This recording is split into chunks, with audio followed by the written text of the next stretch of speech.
Listen, before we go any further, we have there's two things I have to tell you. One, the tab phones are jammed. Be patient. And also, we have facilities here at GTV9 to take cash at Jago Street. If you want to come here and make a donation, you can do that. The tab phones are jammed.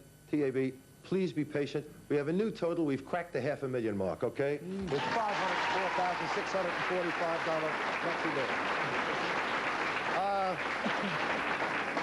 Cliff, we have a little announcement here, which, you know, you're a pretty fast worker, kid. You get off the plane, and you're here 10 minutes, and then you try to construct something and do something, which only goes to show that the stuff that you believe in is really the truth. After Cliff Richard is having a special concert at the Apollo Theater, Sunday the 6th of March. The total proceeds from that concert, the 6th of March at the Apollo Center in Adelaide, is going to go to the Channel 9 Bushfire Fund. That's the next time. That's great stuff, man.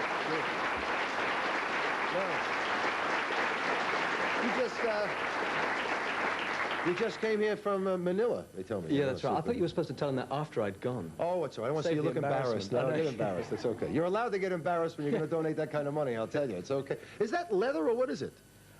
Don't you start. I did a concert in New York, and I came on in this suit, and the guy that wrote the write-up, he said he came on in exceedingly expensive leather or very cheap plastic. Is that? But in point of fact, it's very expensive plastic. Is that right? Yeah, because it's fake stuff, but it was ever so expensive. Yeah. I mean, you know. So well, you got that kind of frame they can fit anything on, you know? Well, no, it just looks good in black. Yes, does it? Everybody looks good in black. And how's your tennis game?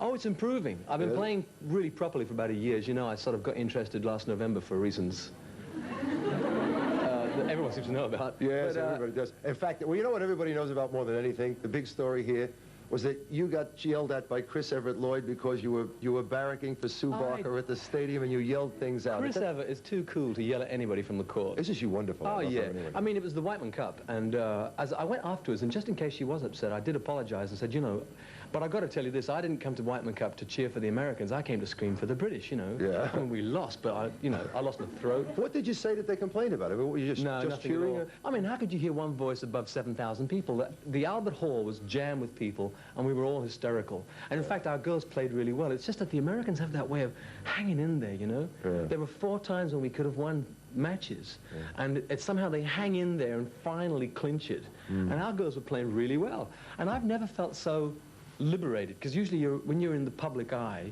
you sort of can't sort of go, come on, Sue. You know, you can't do it.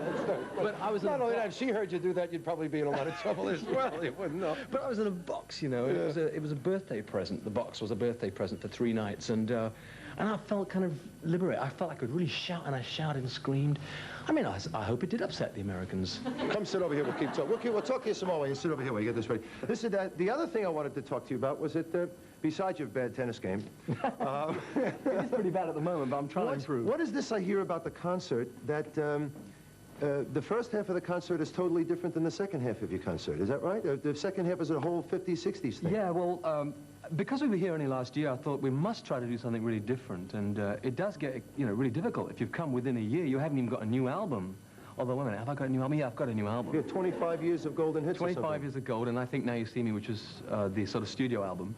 And but the thing is, I'm still doing material that I did last year. But we thought if we did the second half, nothing but nostalgic rock and roll.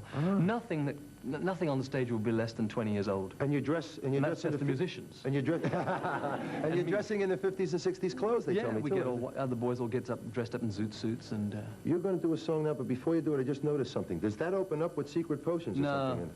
No, it doesn't. I just found out that Opal. Well, I didn't find out that I liked Opal. I've always liked Opal, but I found out it was my birthstone. Is it? Yeah, it's really weird, because I'm not into all that sort of thing, but it really amazed me that the stone that I really thought was terrific was my birthstone. What's the song you're doing now? Oh, well, I'm not quite sure whether I'll be doing this, but I'll be doing 2 or 3 of these old ones during the course of the concert. And I thought I'd do some holiday or something, take people's minds off. It's okay, mate. You want to hear another song from Cliff Richard, don't you?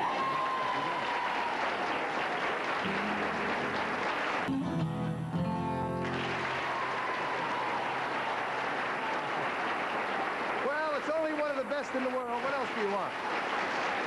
Thank you. Would you do me a favor, just a quick little 20-second appeal to people to send in something if they're your fans or something that might be nice? Of course it would. So hold it just 1 second. Just 1 minute, if you wouldn't mind, Cliff. Of course. If coming from you would have mean something. I'd love to add my voice to the appeals that are being made. I've been involved in quite a few charities, and one of the things that really hits me hard is that people say it's just a drop in the bucket. Your Prime Minister said there's, you know, countless millions lost, and we might feel intimidated by the fact that it's a large amount people have to collect. But the bucket has to be dampened, and it's made up of tiny little drops. So if you feel it's too small, send it anyway. You're a great bloke, mate, and thanks for coming in. Thank you.